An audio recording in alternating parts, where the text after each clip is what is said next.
सभी कैथी सीखने वाले मित्रों को मेरा प्यार भरा नमस्कार। मैं ध्रुव कुमार, HOD मनोविज्ञान, पूर्वोत्तर रेलवे महाविद्यालय सोनपुर, सारण, बिहार। मैं आप सबों का इस कैथी सीखने के मंच पर स्वागत करता हूँ। आप की जिज्ञासा मेरे लिए प्रसन्नता का विषय है।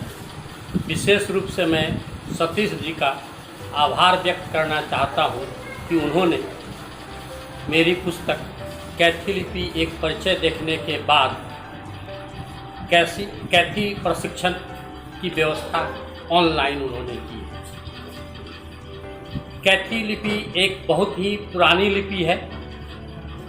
यह गुप्त काल में अपनी पराकाष्ठा पर थी।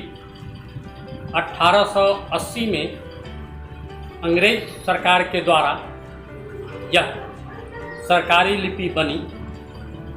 पुनः 1881 में इस लिपि को हटाकर नागरी लिपि को सरकारी लिपि घोषित की गई।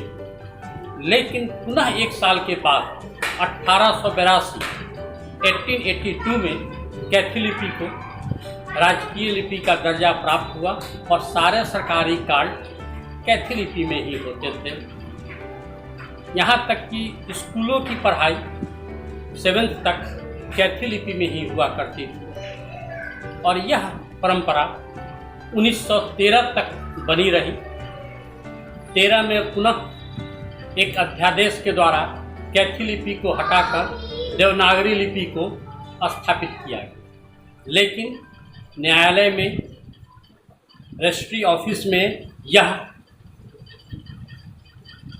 1960-70 के दशक तक चलती रही।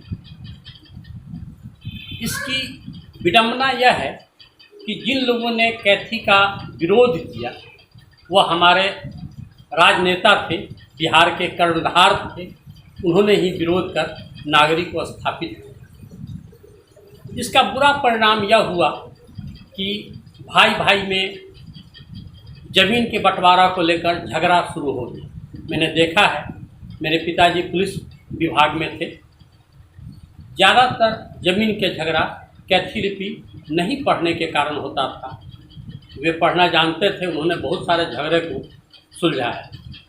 अभी भी देखता हूँ कि कुछ वकील लोग अनऑफिशियल यह एक्सेप्ट करते हैं कि हम लोग को जो समझ में आता है पढ़ देते हैं और वही जो है सो फैसला हो जाता है।